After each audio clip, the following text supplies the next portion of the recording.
This is Andy Purewal for Boxing Social in association with Betfred, and I'm delighted to be joined by Sam Jones over Zoom. Sam, how are you doing? I'm good, mate. How's yourself? I'm good, mate. Obviously, it's good to hear you doing well. A dramatic night of boxing last night. Let's start our way from the top and work down. A stunning knockout victory for Alexander Povetkin against Dillian Whyte. That uppercut certainly caught a few by surprise, but what did you make of Alexander's victory? Stunning, as you say. It's stunning. I thought Dillian was in control at the start of the fight. I thought his jab looked really good. I thought he looked very relaxed, Dillian. But the way Povetkin was, you could see him working on it for the first few rounds. You could see him looking for the uppercut, and boy, did he find it in that fifth round. He just set it up, and it was brilliant the way he did it. Delivered it perfectly and executed the punch, and it was just a shot from hell, wasn't it? That from Povetkin. And I'm just sick for Dillian because look, 1,000 days he's waited for a world title shot. He's not needed to take this fight. He could have just done what Pulev did, and sat it out and wait for his world title shot. But that's not his style. He wants to give the fans entertainment. He wants to fight. He's a fighter at heart, and it was just unbelievable. The only thing I could have said that Dillian could have done, this is just from my uneducated opinion, was when he had Povetkin hurt, I thought the old raw kind of Dillian, like if you watch the fight when Dillian fought Joshua, when he wobbled Joshua, he was all over him, Wilder style, like he wanted to get him out of there. And I thought he could have done that last night, and I thought maybe he could have got him out of there. But look, that kind of shot would have troubled any heavyweight. So you just got to rematch. It's heavyweight boxing, mate. This shit happens. Povetkin's, yeah, he's 41 years old, but he's still. You saw him how it was just a beautiful punch, wasn't it? You will not see a better uppercut landed than that in the world of boxing. Never mind across all divisions. He was what a peach of a shot. Up until the point of the uppercut, how did you feel the fight was going? How did you feel Dillian was boxing? Because he certainly over social media at least was getting a lot of credit. What did you make of Dillian's performance? I thought that he was winning the fight, but it wasn't as. I didn't have it as comfortable as Sky had it. Do you know what I mean? Like I saw some good work from Povetkin in there. I thought Povetkin was going well to the body. Povetkin was tapping, was catching Dillian there. He was just in there, Povetkin. As I said, like he was dangerous till the last second. And look, he set him up. Look, that shot was not a fluke, by the way. That shot was not a fluke. He set it up perfectly, and it was just a peach. Right on the button. When kind of like looking over social media, it seems to be people weren't necessarily surprised or shocked in the fact that Povetkin had won, because everybody knows Povetkin's a very dangerous and game opponent still. But it was more so the point that Dillian had him wobbled and hurt so much in the fourth, and he just kind of come out of the blue in some regards.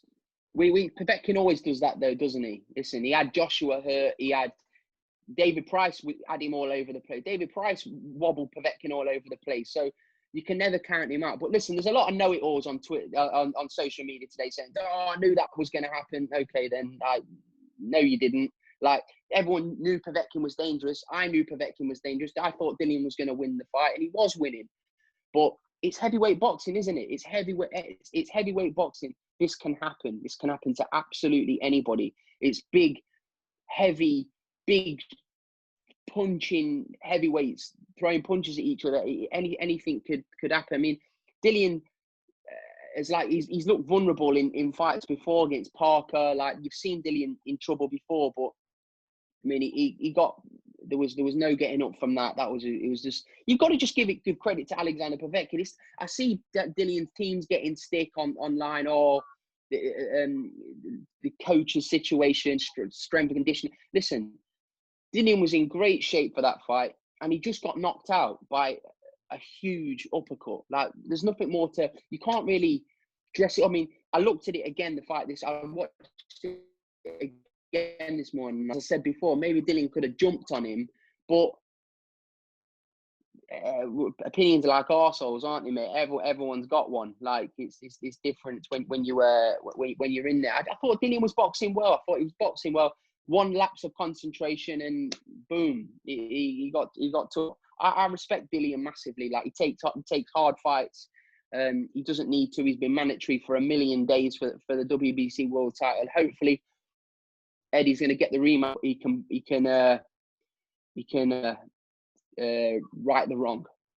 The rematch was spoken about last night. If you was in Dillian's shoes, is it a matter of just getting that as soon as possible, or is there kind of a psychological aspect to overcome it all? Yeah. No, listen, I think Dillian's overcome a lot in his life. He had a kid when he was like 11 years old. Do you know what I mean? Like Dillian's not used to adversity. Do you know what I mean? He's had the odds against him from when he was a young man. So I think that a rematch isn't gonna mentally. I think he's gonna get a lot of stick online because look, in boxing, if you lose one fight, you're all of a sudden shit, aren't you? So it's always that aspect, but I think Dillian's more mentally strong than that, and can get himself together, have a nice break because he needs one. Have a nice few weeks off, eat some crap food, relax, enjoy yourself, enjoy life, and then get yourself back on it and fight Povetkin towards the end of the year. And it's going to be a huge rematch now, isn't it? Do you feel like if Dillian did have Mark Tibbs in his corner, still it would have been any different, or is there anything different that the team could have done him before that uppercut was landed? Mate, as I said before, I've mentioned this all week. Mark Tibbs is never going to be short of work. He's a great trainer. I've got him top 5 in the country. Mark Tibbs, definitely. I thought he's refined Dillian, brilliant. When Dillian came to him, he was very raw. Mark tightened him up, worked on his fundamentals, and he's looked good. He's looked good ever since. As for last night, it's easy to say, oh, if he was in his corner, that wouldn't have happened. How could Mark Tibbs have like that? It was just a shot. I don't think it would have helped Mark Tibbs and Dillian before the fight. I don't think that's going to help any fighter. But Dillian had his reasons, Mark had his reasons. People always draw it up as if it's a big, massive fallout. I'm sure Mark had his reasons why they've not stayed together. Dillian's got his. It is what it is. Last night was he had some wise heads in his corner. Dillian last night. Dave Colwell's very experienced trainer, world-class trainer. But what can you do? what can you do? The only criticism I had of Dillian's performance is I thought he could have jumped on him. But what do I know? Like I'm just giving my opinion on what I saw. I thought Dillian could have jumped on him like what he would have done a few years ago when he was a little bit more raw. Like that rawness is what makes Dillian great, in my opinion. I think if Dillian would have jumped on him, maybe he'd have got Povetkin out there. Because Povetkin looked fucked, didn't he? He looked knackered after the first round. So I thought if Dillian jump on him, he had him hurt twice. Get him out of there. He did it to the same thing with Chisora in the second fight. He had him hurt very early. Thought if he could have jumped on him, he could have got him out there early. But luckily, Dillian got him, knocked him with a peach of a left hook in that. In that fight. But yeah, that was my only criticism. But other than that, you just got to congratulate Povetkin, haven't you? It was just an unbelievable punch. Set it up perfectly. World-class punch. Heavyweight boxing. Rematch. That's what it is. I mean, as I keep saying, it's a very fickle sport, it is boxing. In tennis, if Roger Federer loses a couple of games, you're not going to get anyone saying he's not great anymore. Do you know what I mean? He's just, he'll come back from that in a couple of weeks. He'll fight. In boxing, it's just 1v1 with 2 people punching each other. Like one person can lose at any time. Do you know what I mean? Boxing is the only sport in the world where if you lose one fight, you're shit. It's ridiculous. So Dillian, 32 years old, dust yourself off, have a break, come back, rematch. I'll be looking forward to that later on in the year. Just a final thing on it all. Obviously, if Dillian takes a rematch and he's successful, by all accounts, I believe that would probably mean that the WBC mandatory situation would be pushed back with regards to when he'd be able to fight for whoever holds the title by that time. Again, just how much more does that add to kind of a frustration around Dillian knowing he was... loads, but I would hope that he would get like a pardon. Do you know what I mean? A presidential pardon for that, because if he beats Povetkin later on in the year, he's got to get his world title shot. But maybe this is just given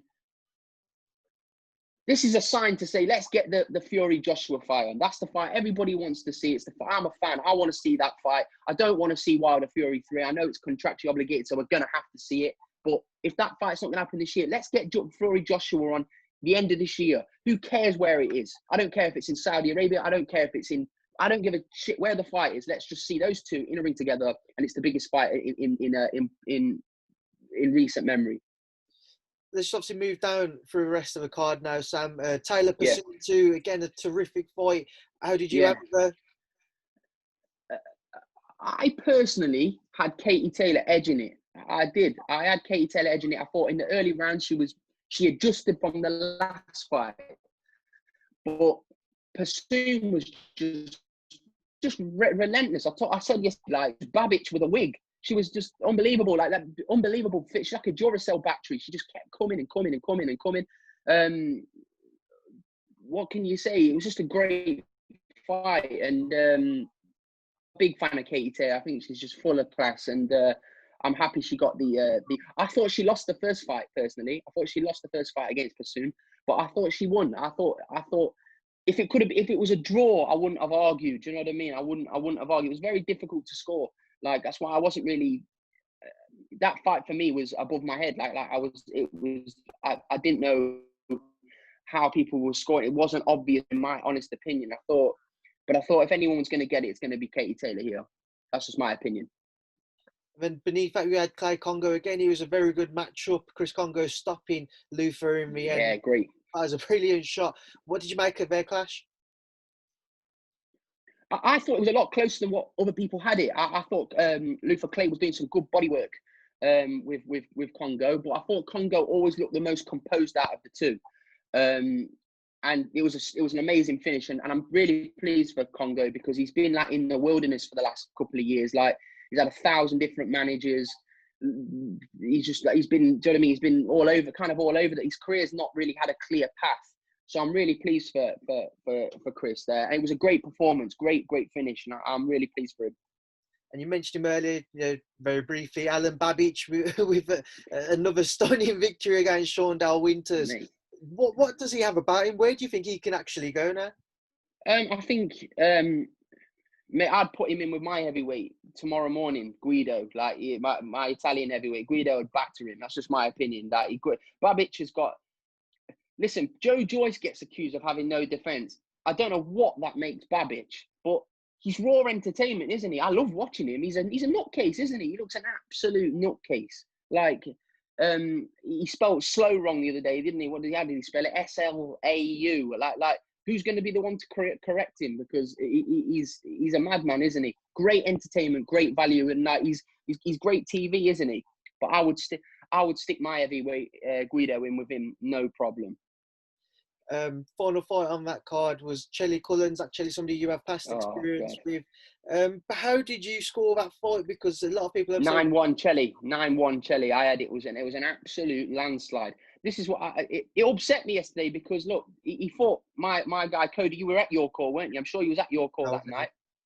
And it was a hard fight. Cody clearly won that fight, but I thought the fight before that, he fought Umar Sadiq. He's been matched very hard for a baby, Zach Chelly, and I thought his dad's a bit of a whopper, isn't he? But I felt very, very sorry for Zach. I was sick for him because I don't understand. Yeah, like I'm unqualified. Yeah, to score a fight. We're all unqualified. I think that ex-fighters should be judges. That's my opinion. But the Taylor Persoon fight, for example, I was just like, this is like kind of above my head. Like, I can score a fight. I think I can score a fight pretty well. But it was close. That Cullen and Chelly fight was not close. It was, you could make a case for Cullen to win 3 rounds at the absolute most. How anybody scored that fight in Cullen's favour, it's criminal. And like, you rob Zach Chelly there. Like, the word rob gets used too much, in my opinion. It does, like, oh, it's a robbery. That there was a cast iron robbery. That's the definition of the word. It's one of the worst I've seen. Chelly was jabbing well. It was a great performance from Zach Chelly. A great performance. I had to message him. Like, I've never spoken to Zach Chelly in my life. I've never had any communication, but I dropped him a message saying, mate, that you are so unlucky there. You are so unlucky there. It was just like, He's had. Do you know what I mean? He's had a hard. I don't know, mate. I was sick from that. Was the worst. Like the whole. These fight camps have been great, haven't they? I've really enjoyed every single one of them. But fuck me, that was a sickener for Chelly yesterday. A real sickener. And like, I had him winning all but one round, and even the round Cullen won, I could have given it to Chelly. I thought it was a complete shutout victory for Zach Chelly. Out jabbed him, landed all the better work, stronger than him, won all the exchanges. How could you listen, mate? I could talk about it forever, but like it annoys me because he's only a young kid. Do you know what I mean? Like he well deserved that win, more than deserved that win. And he's gone home and like it'll be like a loss to him. That will. Do you know what I mean? It's his first fight in a match. Oh, I don't know, mate. It just pisses me off. That does, like, because I just thought these fights that are hard to score. Like, fair enough. That fight was not difficult to see who was winning that fight. That's just my opinion. But I'll shut up about that now. But yeah, it's just I felt gutted for him. Sam, I can understand your frustrations. We'll move on from that one then, and just to try and obviously your guy Joe Joyce, as we never had a chance to speak after victory against Michael Wallisch. Just going back to that, Sam, how impressed were you with Joe? Joe was he had 4 weeks' notice for the fight. I told you he had a very hard camp in Las Vegas. He was ready to take on Daniel Dubois. The pandemic came, it changed everything, and Joe just like took some time off, ate some cake, some sausage rolls, some cake, and that whatever he wants to enjoy his food with, and he was not in the greatest shape. But Joe would have done 15 rounds the way he did. Do you know what I mean? It's no problem to Joe. Joe's got natural, unbelievable endurance. But people always highlight Joe's. I counted 4 shots Joe got hit with in that fight, like decent shots. He's the only heavyweight in the world where because I think his work looks a bit slower, like it's he gets annihilated. Oh, Joe, he's got hit with clean shots. He got hit with 4 shots. It's a boxing match. Joe's a lot harder to hit than what people think he is, and I just want him in there with the bar, mate. I want him in there with the bar. Joe's going to beat Daniel Dubois if they get in the ring with each other. Joe is going to beat Daniel Dubois. I'm really sick of talking about that fight, to be honest. But it's Joe's gonna stop him and do it a lot easier than what people think he's gonna do it. There's only one fight in between them now, and that's obviously Daniel Dubois, who faces Ricardo Schneider's next week. Now, obviously, change of opponent. What do you make of that? And do you know anything about him at all?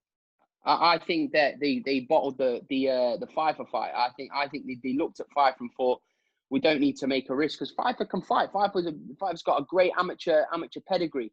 It would have been his best opponent on paper. It would have been his best opponent by some distance, Pfeiffer. And I just think they didn't want it, and they're fighting this cruiserweight that no one's heard of. Sam, we will leave that there now, and I will leave you to enjoy the rest of your day. It's always been a pleasure to catch up with you. I'm sure I'll speak to you soon. Thank you for speaking to Boxing Social. Nice one, Andy, mate. See you later, mate.